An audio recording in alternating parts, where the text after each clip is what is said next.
No, it's absolutely not allowed to drink any beverages while participating in a podcast, because what we're supposed to do is act like robots and pretend like we're not actually human. And I mean, is there a definition of human? Anyways, we'll get to that. It's actually quite funny because I've spent most of the morning watching the internet freak out about abortion laws, and now we're going to talk about motherhood. So it's actually quite beautiful in that regard. So how are you? Quite apropos, eh? I'm good. I'm excited. It's good to meet you on the internet, like in real time. Yeah, the whole like kind of face-to-face conversation thing, right? Instead of just text. It's different. It's different. It is. You've been definitely a guide through these last couple of years for me. So it's an honor. Well, I'm glad that I could help. And I very much love what you're doing with your book and stuff too. So, and we'll get to that. But obviously what we do here on Miscellanea is we like to tell everyone's superhuman origin story, how you became the Hilary that, wrote that book, and everything that kind of built up to that for you. Damn. Well, I'm here. Okay. Well, this is way more fun than my podcast. Here we go. I want to do this every week. How I became Hilary. Wow. Okay.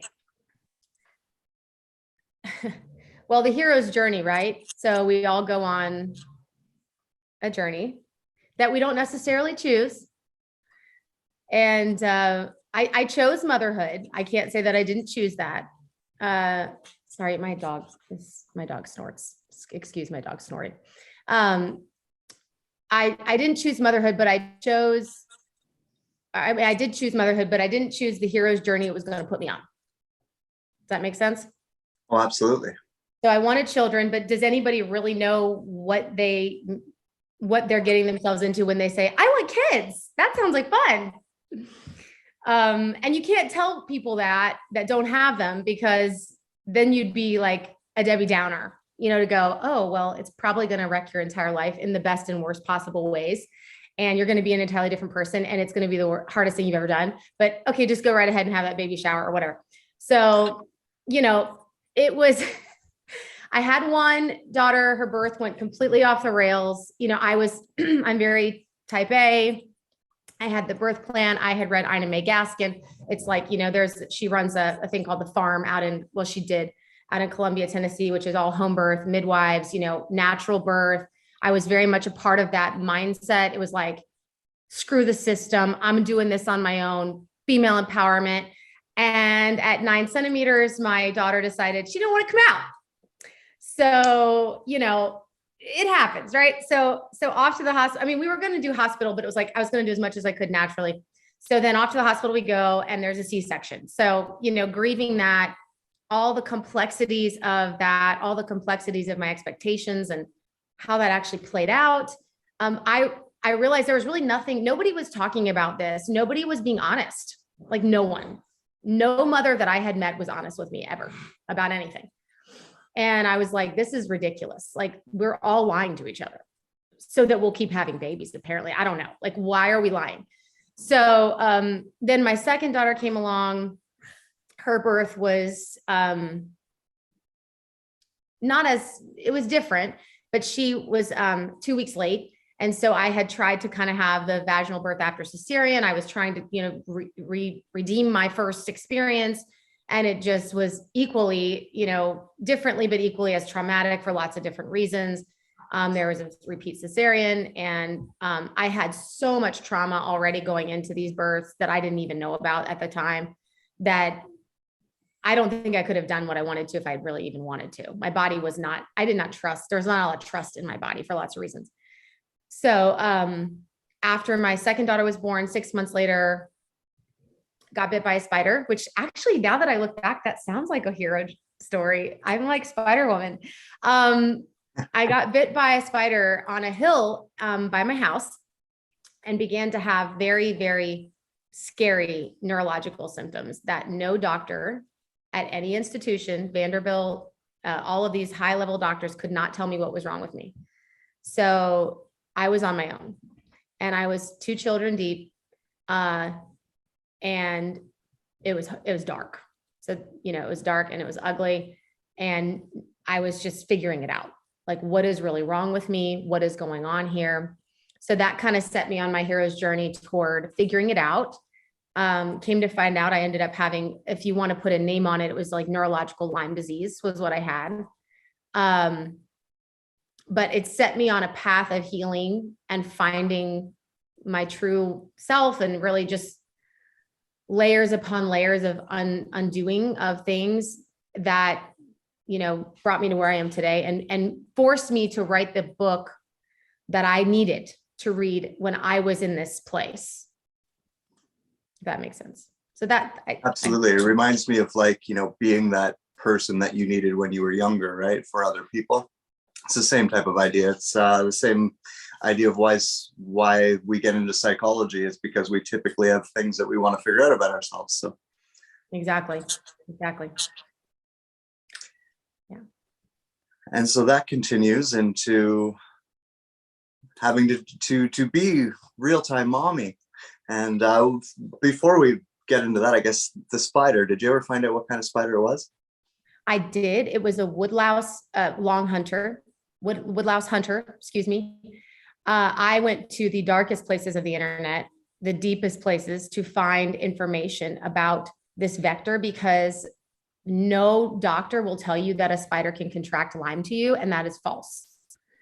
There is a lot, talking about conspiracies and just like things about my healing journey is what made me question everything. That's what set me off on a path of going, they're not telling us everything, because if these people are supposed to be able to heal me and they're telling me I'm having migraines when I can't see straight and still to this day have double vision, when I'm having panic attacks and rage attacks at my family, that's not who I am. The craziest stuff. And they're like, you're having migraines. And I'm like, I don't think you either have all the information or you want to know. So I went on a deep research journey, found out that there are multiple vectors for Lyme. And Lyme, obviously, it has its own backstory, which I'm sure you're probably aware of, right? So it's weaponized. So, it's none of it's an accident. It didn't just happen. But I found myself part of this larger story. There's a documentary called Under Our Skin, which is a great documentary to watch if you're interested in the politics behind Lyme and what they do to doctors that try to treat it, and the way that they treat these doctors and what they do to their careers.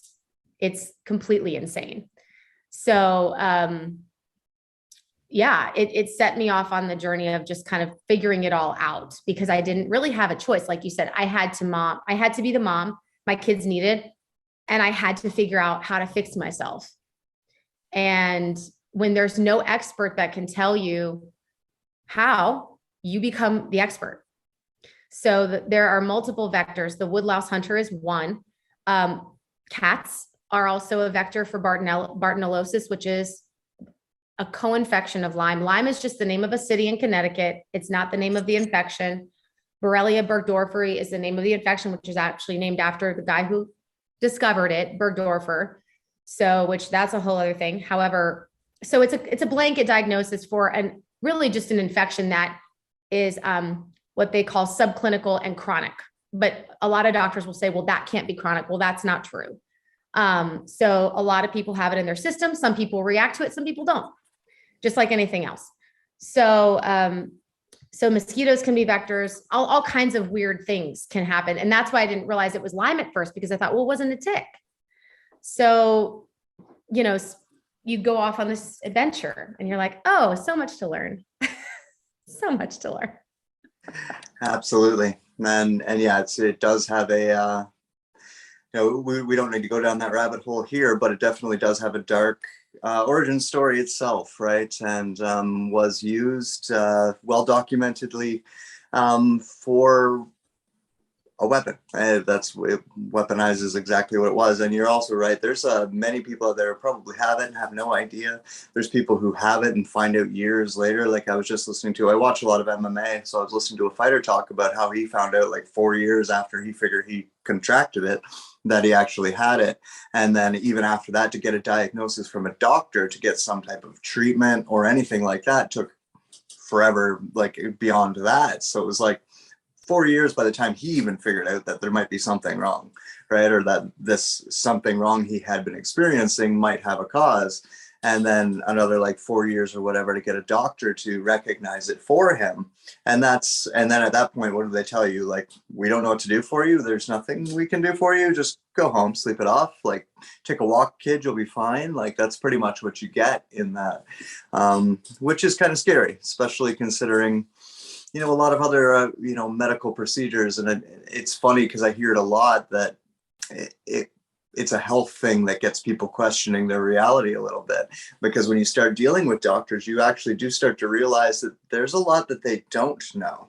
And if they don't know all of these things that are so fundamental to health, then why exactly are they giving me health advice? Like, they're not really, they're kind of just selling me drugs. And do they even know how these drugs work or what these drugs do? Or do they just know that this is like treats this list of symptoms? It's, you know, it gets, and because it's such a huge point of authority in our world, you know, like you trust the doctors, you trust the science, you do all of that. So to have any of that in question, it causes a schism in the mind. And yeah, it can get, it's usually a good thing. Most people kind of wake up and start to question the reality a little bit, but it could also send some people down some, like, say, QAnon style rabbit holes at the same time. So there's a fine line to walk.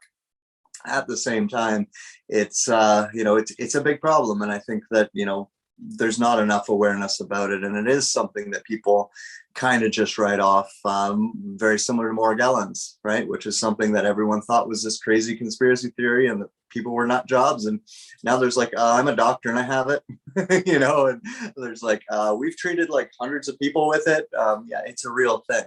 And Lyme's disease is like an older version of the same thing.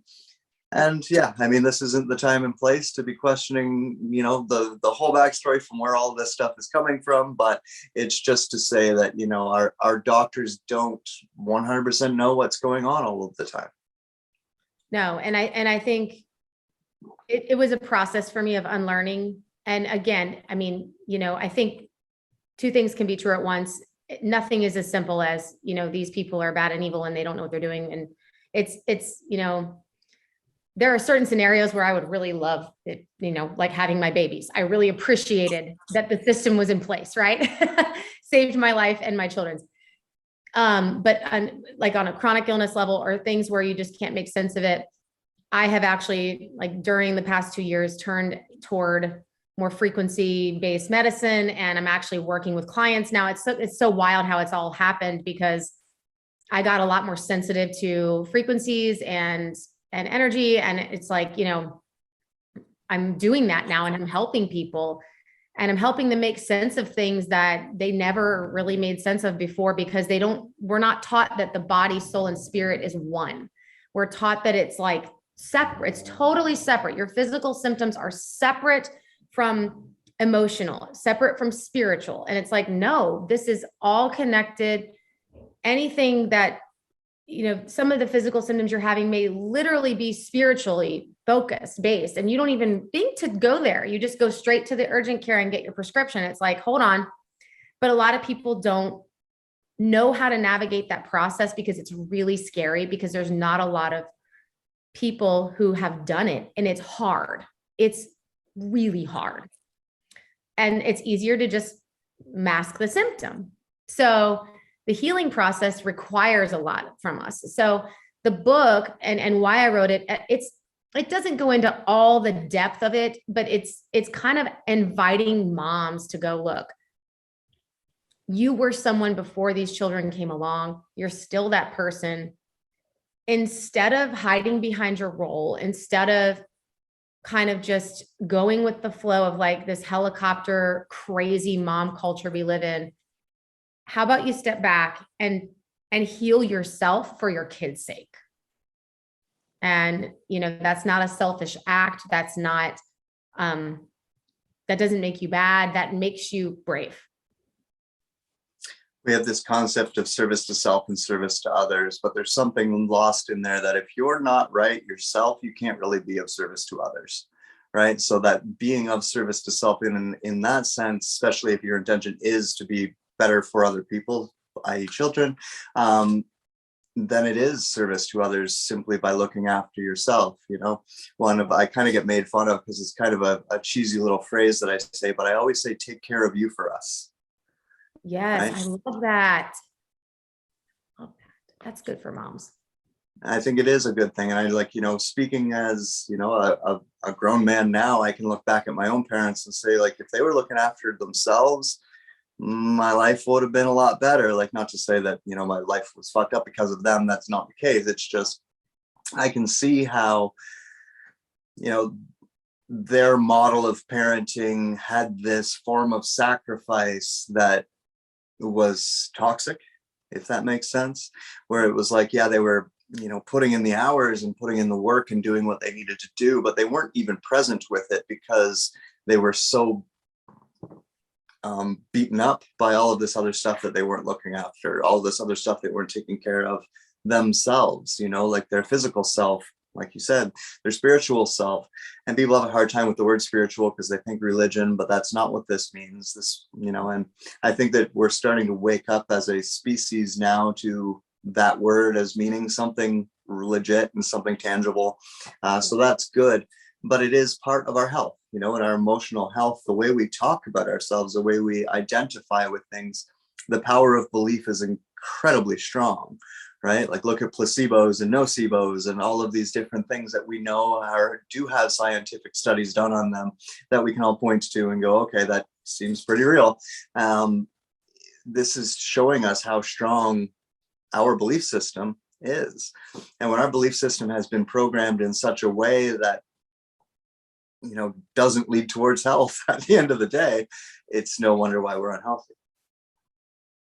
Yeah, I was raised, I don't know how familiar you are with the Pentecostal church in the 90s. It was wild. It was wild times. And where was this? In Texas? In Ohio. Ohio.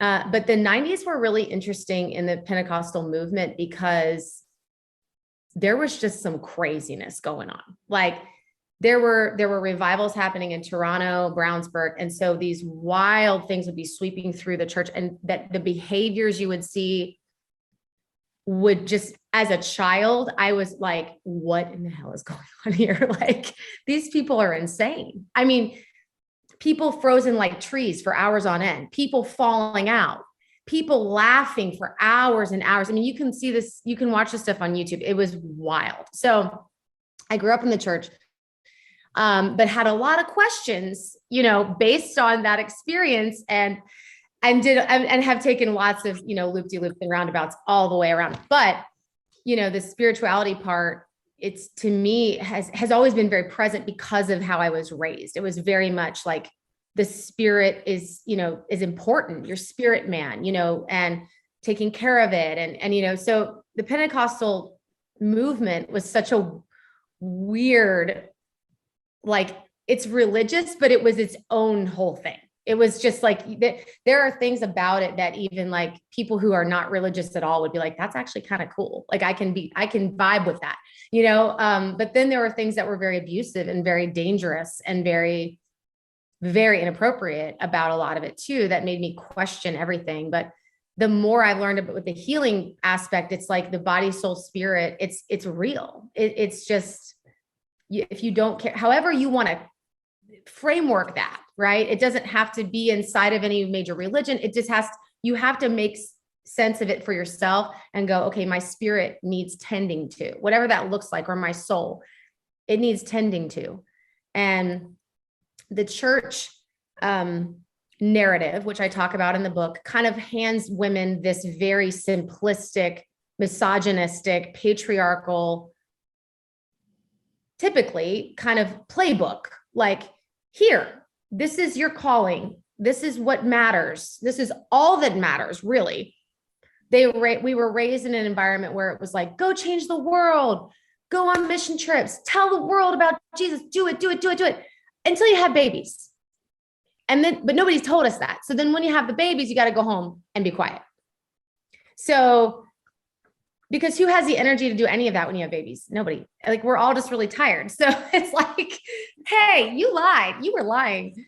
You told me I could do all these great things. And now that I'm having kids, it's like, oh, honey, just go over there in the nursery. Shh, don't complain. This is your calling. This is what you're supposed to love. Oh, it's got to be perfect. Lie to everyone around you. Tell them it's great. And I wasn't cool with that. I was like, this is ridiculous. And then I look outside the church to more like the feminist movement. And that's equally as crazy. I was looking for answers there. And that came up empty for me in a lot of ways too. Cause it was like, oh, just get your tummy tucked and, get your makeup on and go back out there in the world, baby girl. You're empowered. You're an empowered, you're boss bitch, go. And it's like, hold on. No, I'm still really tired. Like, I really don't think like, I don't have help. I'm not Sheryl Sandberg. I don't have an army of nannies and housekeepers to make, like putting makeup on is an effort. Like this, this takes work, man. You know what I'm saying? Like, it's hard. So both of those narratives were so disappointing to me and so empty. And I was like, what are moms like? What do we have to look to that's like, hey, this is something that's workable and a solution that's holistic for you, that it can actually like make your life more sane. That was kind of my book. Well, that's a good place to start. It is important. I've done the stay-at-home dad thing before. Okay. And, even, the male perspective, I guess, going into it, we heard it from our dads, like, mom just stays home all day. It's so lucky for mom. She doesn't have to work. You know what I mean? Like, that was kind of the attitude that I was kind of exposed to a lot. And also in a more organized way, the idea of like, that's kind of like your job, like that's what you're here for. Right. Like, which is fundamentally not true. And also I feel like we should value it more like a job though in society, like there's no compensation for it. In fact, it drains. So all it does is take away from the actual mother, other than of course the love and everything that comes from children, which is priceless, of course. But in a more social sense, they're losing their time, they're losing their self-identity. There's a bunch of things that they're giving up, sacrificing for raising these humans, right? And that's the way we should kind of maybe look at it. It's like, everyone will point to shitty people and be like, they're shitty people because they had shitty parents and a shitty neighborhood and a shitty, but it's like, okay, well then let's fix the shitty, and like, maybe that starts with, the very root of it, which is the baby and the mother and the family and, where the garden in which, these humans grow, more or less. Like, maybe we need to tend that garden a little bit more carefully. Whereas in like, our culture today, we have exactly the opposite. We have all sorts of social programming that I could go into. I mean, Disney princesses do not have mothers. There's there's all sorts of other things, like women should be allowed to go out and work, of course, but like, pushing them, like you said, you go out there, boss babe, boss bitch, do that thing. Like, it's, how about, that word that everyone likes to throw around today of choice and, value and respect, and how that all does tie into this remarkably difficult job of raising human beings. Amen, brother. And interestingly, you should mention that about Disney. My daughters are keenly aware because there's a lot of Disney in our house growing up with them. There was a lot of Disney movies. And so as I've learned a little more, I've helped them to recognize, why don't they have parents?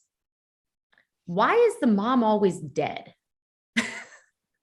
why is it always the mom that's dead? Where's the mom? And replaced with the wicked stepmother. And why are so many of the villains female? Just helping them ask questions about, the damage is done as far as like, we watched it a lot when they were little, right? Okay, fine. But now that they're a little older, it's like, let's think through this. Why are so many of these films not representing family units that are healthy ever? I mean, I could maybe count on one hand of all the films we've seen, Pixar, Disney, and even DreamWorks, and that there's a family unit that's intact, not just an intact family unit, but a healthy one, whatever that might look like, so that it's functioning in some way, right?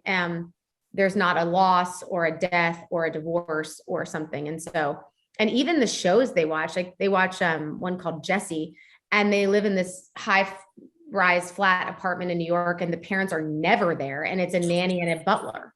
And I'm like, and so that's not that's not the typical family unit. So like you said, the value and the respect, and I hash that out a lot in the book too, of there's so much programming. There's so much. And it's like, how do you break out of that and go, okay, this is what I've chosen. These are my humans. This is a huge responsibility. This is not something that I should just shove to the side and go, hey, I need to find and I'm not judging people who get I get childcare, but I mean, I want to be raising my kids. I shouldn't have had them if I didn't want to, right? And so what does that look like? And how do you do that in a way that is healthy, deeply healthy, from a place of health? It's not just reactionary. It's not just programmed, whether that's church programming and fundamentalist craziness, or cultural programming, which is equally insane. It's like, how do you find that balance inside of all that, and impart your own humanity and your own passion and your own love and care, while also going, hey, I like doing things outside of this job. That gives me life. That makes me feel more human. That makes me a better mom. I run a business. I have a company. I've done that since my daughters were small, and they don't really know what I do. They don't care. They're like, oh, you're on your laptop sometimes. You talk on the phone. Okay, whatever. They know their needs are met. They know there's food in the fridge. They're going to these extracurriculars. Somehow there's some magic thing that happens between mommy on the laptop and I get what I need to like live my life. And dad, going off to work in the morning. Bye guys. We'll see you later. He has a more traditional schedule, but, yeah, it's complicated. It's very complicated. Yeah. And we know that the developmental years are absolutely, exactly what they are, developmental, right? So, and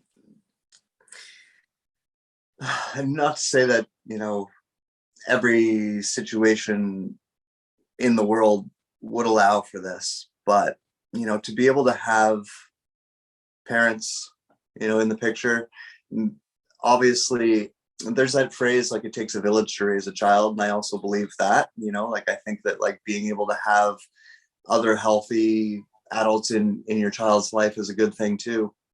But we've kind of got to this place where almost by necessity, we kind of have to dump our kids on babysitters we don't know and daycare people we don't know, and on the state or the public school system or whatever, almost like a form of daycare, because we just don't have, society's not structured in a way that allows people to take that time to have families and everything, our 9-to-5s and all these other complications or variabilities that come along with just trying to be a human in this society really doesn't add to our ability to properly raise children or properly cultivate humans as it is. And, I think all of our solutions to that over the last 50 years have actually taken us in the wrong direction, if you will. Like,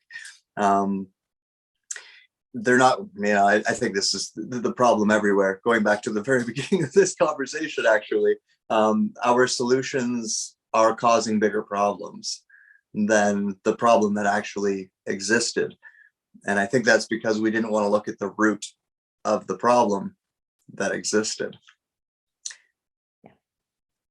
So before the book, what was your kind of professional background, or maybe what did you go to school for and stuff like that? Yeah, so I got my undergraduate degree in music business, which was a music degree inside of a music department with a business kind of emphasis. So I was trained as a vocalist, and mezzo soprano, a second alto. Anybody out there? I just went to a reunion for my choir from college, which was wild. So sang in a 4-year touring choir, met my husband there. It was a very much a traditional 4-year Christian school. A lot of people were getting what they called their MRS degrees. You know what I'm saying? I was not there for that, but turned out I met the love of my life. And here we are 20 years later. Lots of course, that could be another podcast of how we made it to this point. But I was undergrad in music business, and then actually did a graduate degree in practical theology from Regent University. So I was fascinated. I'm just always been fascinated by that type of thinking. Philosophy, religion, theology, all of that has just always fascinated me. So I decided to go spend, $50,000 on a degree. Super practical. They call it practical theology. I wouldn't say it's the most practical degree. Went in for an MDiv, which is like the most professional level. But because of motherhood and a lot of complications throughout, I actually had a miscarriage that almost took my life before I had my first child. It took so long to finish my degree that I had to back down to a Master of Arts rather than a Master of Divinity. Master of Divinity is one of the largest degree programs you can endure. It's crazy. It's like 90 something credit hours. It's madness. So after school, I worked through grad school, but I did mostly nonprofit management. So my role was in development, fundraising, and also like volunteer management for a couple of different organizations. I'm in Nashville, Tennessee.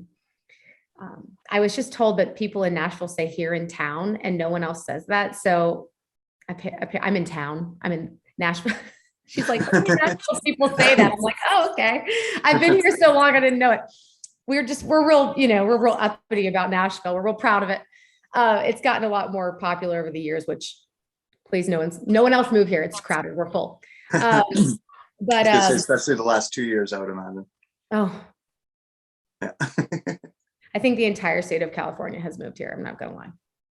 And you're all welcome to come. We love y'all. We love y'all. But please no more. But please don't. I know. Oh man, it's been interesting. Lots more traffic and yeah. But yeah, so did nonprofit management. And then so my catalyst for starting my business was motherhood. I had my daughter, and like you said, the system is not set up to support mothering really at all in the kind of way that I felt deeply called to do. It wasn't even like a conscious thought. It was, I have to be with her. I was nursing her. I was physically attached to her. And I actually worked at a local NPR affiliate while she was very small. And there was one event which they were wonderful and gracious, and, they were great. But there was one situation where I was stuck in traffic and she was hungry, and I couldn't pump enough for her. And I just thought, I can't do this anymore. I can't be away from her like this. I have to figure out another plan. So that's a whole other story of how I came into this client work. I had a friend who did a conference for creatives in Chicago, and he was wonderful. And he kind of hired me on as his first marketing director, just sight unseen. And it was wonderful. I got to meet tons of creative people and bands, and ran the social media for that. And then I just started getting clients out of there. And so I've just been really kind of doing that ever since. It's grown and changed over the years, but my company's called Savvy. I don't do a lot of advertising because it's mostly word of mouth now, but we've run social media campaigns for over 50 different companies in 40 industries, everything from super sexy stuff like book publishing and artists to like timber and air conditioning. So it's, it's, it's just been a fun thing, but I was like, I have to do something to be with her. I will do anything. And it was terrifying because I'd never been freelance. I'd never tried any of that. And it was like, I just have to go for this. I have to see if I can make this work and if I can really charge for what I'm worth. And it's been a lot. It's been 10 years. And now I'm older and a little wiser and a little bit less, concerned. But back then it was like, will they pay me? Can they pay me? I don't know. It's been a journey, Yeah. Well, why don't you give us a kind of general overview of the book? I mean, I think we've kind of alluded to it a little bit, but give us the pitch. I just so happen to have it right here. Oh, wow. I really didn't plan that. It's sitting here. Actually, all the versions of it are sitting here from before. And even when it was like, this is crazy. I was just looking back on when it was just like this, really screaming. I mean, it's 7 years I worked on it. And in between, all the baby stuff and the mothering and all of it. But so it's called The Good Enough Mother. And the title is from a psychologist in the 50s named Winnicott. He came up with this concept of the good enough mother. And really it's basically about how a mother is first adapting to their newborn's needs. And then over time has to kind of give them a little challenges to help them adapt to their own environment. So it's like a give and take kind of theory. And the title is interesting because I think sometimes it can turn people off because it's like, hey, now come on, I don't want to be good enough. I want to be awesome. I want to be perfect. But that's kind of the point. And the subtitle is Reimagining Motherhood and Work. So really just, thinking through what it means to try to be perfect as a mom and my whole story of chasing perfect and how it really kind of crashed and burned my life. I mean, I got really sick and trying to create structures and systems in our lives that serve us and serve our children in a way that is meaningful and holistic. And I kind of take the reader on my own personal hero's journey from before kids and then through to kind of a few years ago. My kids are now 10 and 7. So I'm still in the trenches of parenting, but it's changing. Things are shifting now. And of course, the last 2 years have created lots of different challenges and roadblocks and things we've had to work through with education and, things that I'm choosing that I vowed I would never do, like homeschool. So there's that. So the book doesn't really cover any of that, but it's more from when they were small and kind of teaches. And I wouldn't say it's super prescriptive. The last chapter kind of comes up with some, almost like your friendly motherhood life coach, like here's some ways that you can kind of figure out, are you seething with resentment at your spouse all the time? Okay, here are some things you could do to like step back and maybe ask yourself how you can shift some things around. Here are some ways that you can identify your own internal value systems and go, these are things that matter to me. How do I chase after those things? Different kind of practical, helpful tips like that. But the majority of the book is kind of walking people through my journey of having babies, figuring out, okay, what is going on here, my work situation, my health, and kind of navigating all of that together. Well, that's a very good thing to do because, it's for mothers. I mean, especially today, like it must be so daunting. Think back 50 years, it must be pretty cut and dry. Like this is what it's going to look like. But today, it's almost impossible for any family to make it on just one income. Right? It's like you don't see it anywhere unless your husband's Elon Musk or something crazy, right? And even in that case, she still works, and it's being able to navigate that. And I mean, there's two sides to this, but I do believe, I don't call it sexist if you want, but I think that the mother deserves this focus, because I believe a lot in that connection from mother to child. And, I think all of us as adults can kind of look back at our own mothers and be like, man, we would really, if they weren't happy, we would really want them to be happy and healthy. And, and even from the mother's perspective, if you're constantly in your own head dealing with your own crap and you're not happy within yourself, how are you even going to appreciate the job that you're doing with your children and the time that you're spending with your children, you know. And I think like there's a lot of, I mean, we all see it, you know, mothers who are screaming at their kids in the street and all that kind of stuff. And like that has a root. Like, it's not just that she's a shitty person, because it's not it. There's a lot of stuff piling up there. And the better understanding we all have, you know, like I'm sure your book is great for mothers, but I would imagine it's probably great for a father to read too, right? To kind of get that kind of understanding of what the mother is going through. Not to say that fathers don't have their own shit, they do, but like, yeah, like understanding both sides is still important. And yeah, the lack of emphasis on that is astounding, you know. And you know, I have so many conversations with mothers who are just miserable, and they're talking about, oh, I can't do anything about it because I have to be a mom first. And I'm like, trust me, your child will be very, very grateful that you took that time to make mommy happy. Yes. Yes. And we're taught there's just so many messages coming at us, and they're so disparate. So it's self-care, hashtag self-care, you know, take time for you. And it's like, okay. But then it's like, no, but also be at every game, at every party. But also go out and be a boss babe. It's like, you can't do all that at the same time. You just can't.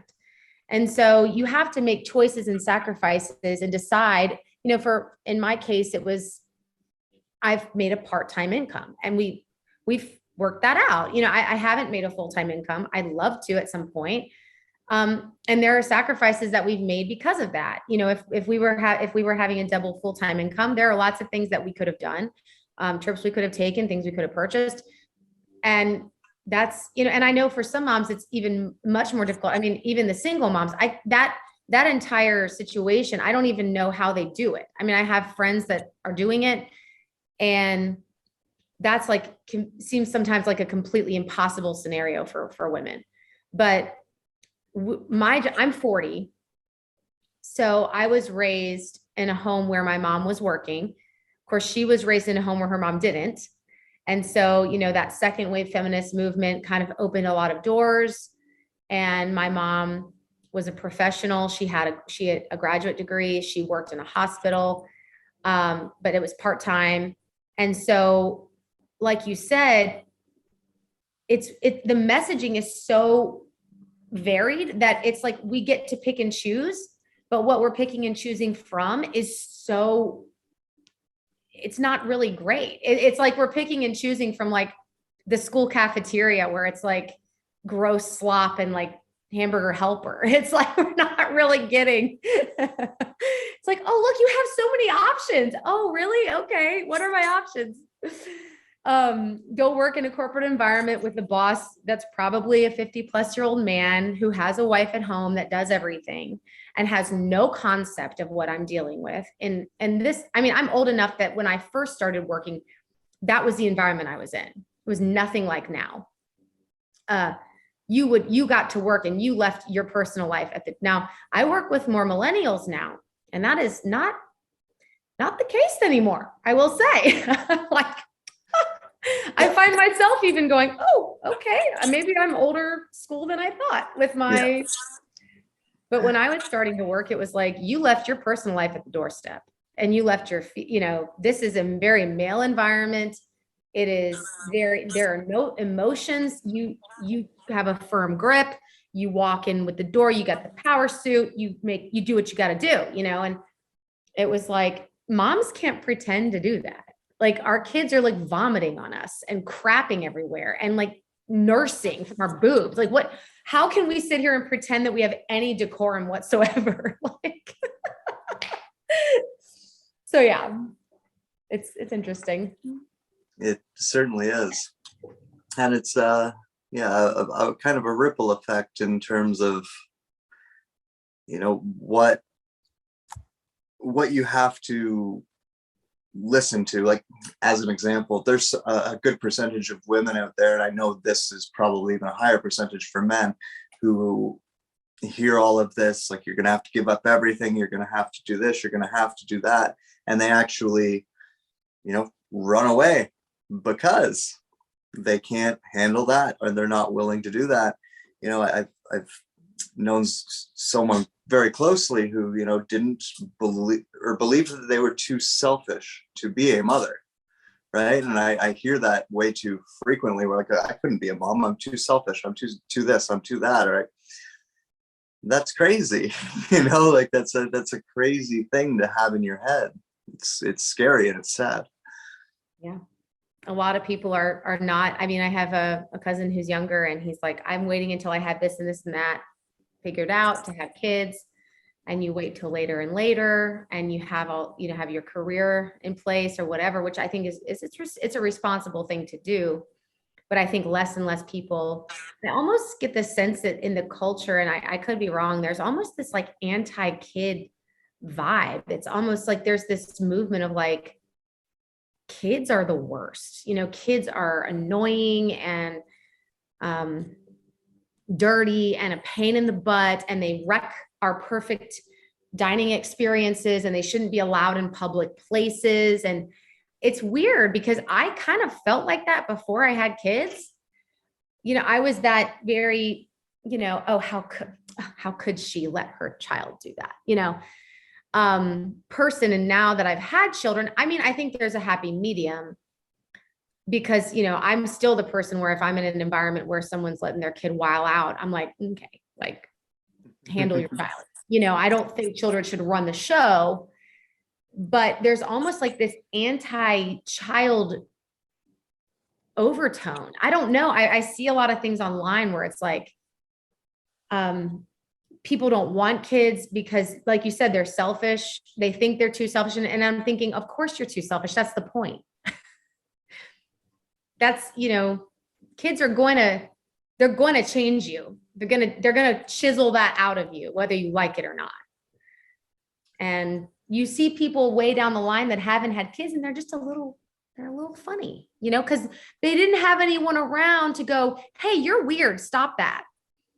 They didn't have any. My kids are at the age now where they're like, Mom, you're weird. And I'm like, yeah, I'm weird. So what, but they can tell you like, hey, that's a little much, or, like straighten up, I don't know.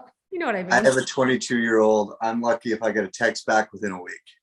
Like things change, Change. Gosh. Yeah. Then they get old and they don't care anymore. They're like, whatever. All right. And it's such an interesting set of dynamics that, I think as society has changed, it's kind of put us in a position where we can probably clearly assess it or reassess it, I think is what I mean. And recognize that the role of parents now isn't the same as it was 50 years ago. With technology and everything else that has changed in the world, just the basic betterment of life in such a way, it's a totally different dynamic. Like if I was raising a boy at the same time I went to school, one of the first things I would have had to do is teach him to fight. But like today, like I don't have to. Like even my brother who's 10 years younger than me never got in a fight in school. You know what I mean? Like things have changed very, very dramatically in a bunch of little ways that need to be reassessed now when we're looking at raising children. And I don't think the current path that we're going down in that is good, where we're kind of giving that to the lawmakers and giving that to the politicians and giving that to the schools and the state, and saying, hey, you tell us how we should raise our kids, and you tell us what's right and wrong, and you tell our kids what's right and wrong. And you know what? You don't even have to ask our permission anymore. Apparently, you just go ahead and you pull them into the little back room and you tell them. When I was growing up, if an adult pulled you away from your parents and pulled you into a little back room to tell you something, that adult was suspect as fuck, and you should get away from them. Thank you. Fun. Yeah. And the dads would probably beat that adult up later because they were probably doing something shady. Right. Yeah. That made me think, actually, a former UFC fighter who is in jail right now with no bail for murdering the man who molested his child and got out of jail for doing so, or got off of doing so. So he kind of took the law into his own hands, and now he's not allowed out on bail, where the other guy was out on bail when he attacked him. So it's like, okay, so you molested a child, you don't get to get out. You beat him up for you went after him for doing that. You're not allowed out of jail. Like we got this really backwards thing going on in the world right now. It's a little scary. It's all wrong. It's all upside down. And I have always been a mama bear, but the last 2 years, I've changed a lot. It's weird because you don't want to shelter your kids too much. But I just have this very strong inclination that if I don't parent them, the world will be more than happy to step in. And it's not a neutral ground. It's not just, oh, here you go. Like sit on YouTube for 10 hours and nothing's going to happen to your brain. You're not going to have anything, just let this technology parent you, or let the school system parent you, or let me allow, because, moms who stand up for their kids are now terrorists. Right. So, it feels like we live in the upside down sometimes as a mother. And my inclination over the last 2 years was to kind of circle the wagons around my children, big time. And I know everyone's inclinations were different, but my inclinations prior to COVID and all of this were very different. It was, let's go out there, let's do the right thing. Let's, let's be a part. And I feel like the last 2 years, I've just been like, no. We're just, look at me. Look, have you seen the movie Life is Beautiful, La Vita è Bello? The guy, no. Now this is an extreme example. Okay. So don't, people get triggered. It's a beautiful film. It's an Italian film where the dad is walking his child through, a work camp during the Holocaust. And he makes it into a game so that the child doesn't understand. It's like he turns everything into a game for the child to protect the child's mind. And I find, I know it's not, I understand, disclaimer, I understand that's not what's happening now. Okay. However, it feels that way in a lot of ways as a mother, is like, I'm going, look over here. Hey, let's preserve your childhood and preserve your innocence as much as possible, because that to me it's so under threat. And with everything that has gone on in the school system and the programming, the fear, it's just been a wild ride. It has been a wild ride.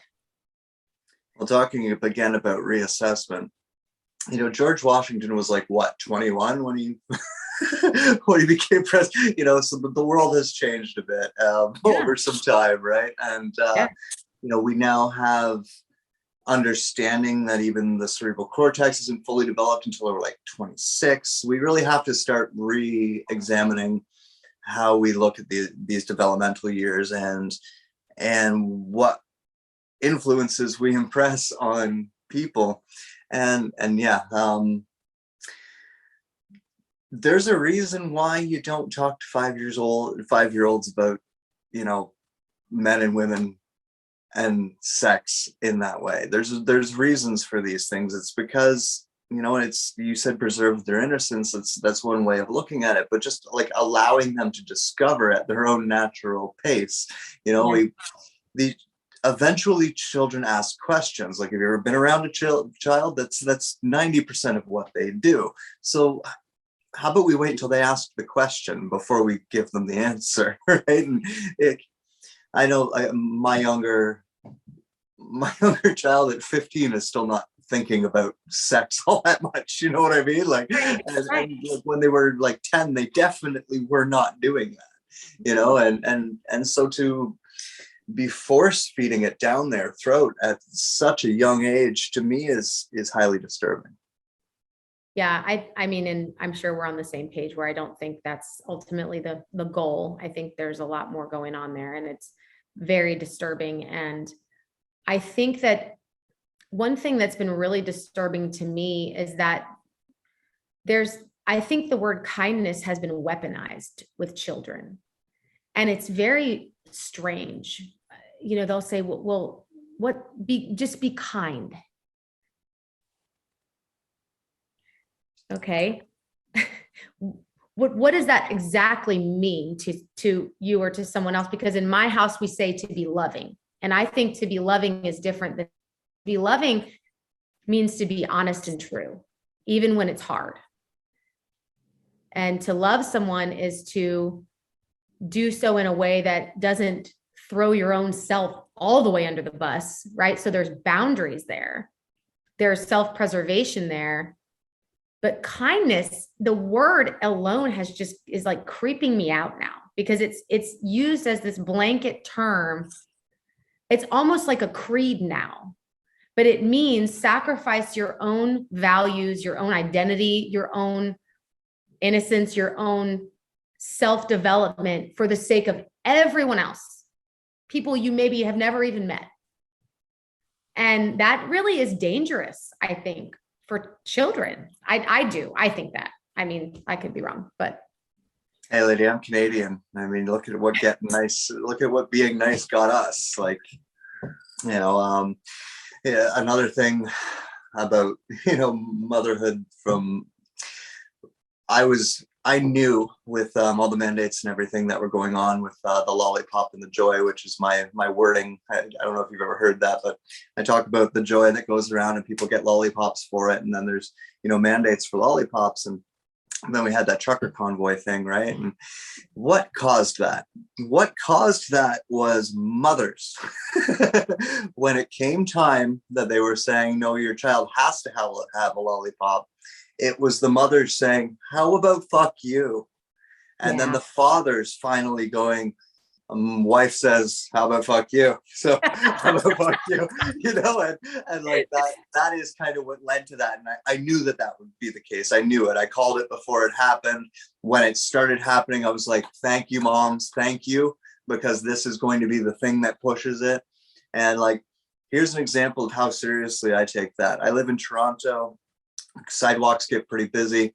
I see a mother and a child walking in front of me. I'm going to pass them. The mother's on this side of the sidewalk, the child's on that side of the sidewalk, and I need to get past them. I'll walk onto the street on this side of the mother as to make sure I do not come between mom and the cub. Like, that's just something I do. I used to walk a lot in nature, and that's something you always look for. If you see a baby anything, you stop where you are and you look around for the mother, because you do not want to get between the mother and those babies. And that's exactly what society just figured out, is like, if you do get between moms and their babies, you're going to have a problem. And that's kind of, unfortunately, the line that had to get crossed in order for people to start pushing back a little bit. But I think that that's a beautiful representation of something that is hardwired, and I shouldn't say all mothers, but it is hardwired in humans to kind of stand up in that respect. One of my favorite movies, or probably my favorite movie, is The Crow. And a line in that movie that he says, I'm pretty sure he's quoting something else, but he said that mother is the name for God on the lips and hearts of all children. Right? And unfortunately, it doesn't matter. I think we can all agree with that to some extent, even if our lives turned out in a way that, like, maybe we had a terrible relationship with our mother, maybe, we didn't get to know our mother and anything else. From that day of birth, that is still true. And with that in mind, to wrap up here, some advice for the moms out there. What wisdom, especially given all of the insanity that we're going through right now, and this is only going to get worse. This is only going to get worse. They're coming after your fucking kids, people. Like, men and women listening to this, they are coming after your kids. It's the next generation and the next generation that they ultimately want. It's not you. They're willing to sacrifice you. They want your fucking kids.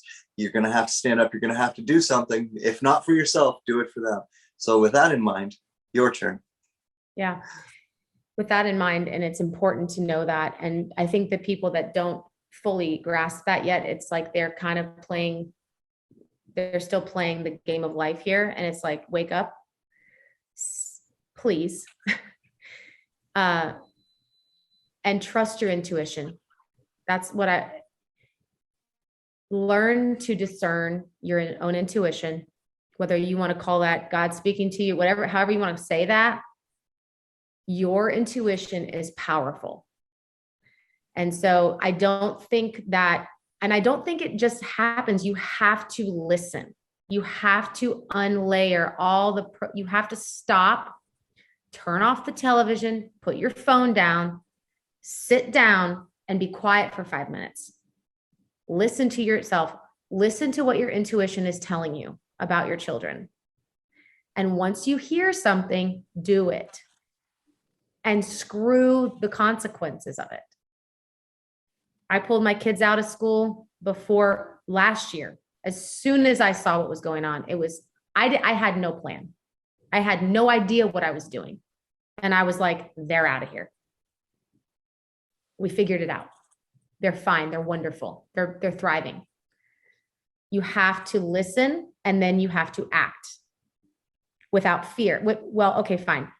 Do it afraid. Do it afraid. It's scary. It's terrifying. But right now is not the time to shrink as a mom. You have to have courage. You have to do what you believe. You don't have to talk about it on social media. You don't have to advertise it. Okay. Everybody thinks advertising it is doing it. It's not. You don't have to signal it to anyone. Just make the decision and act on it and arrange your life accordingly.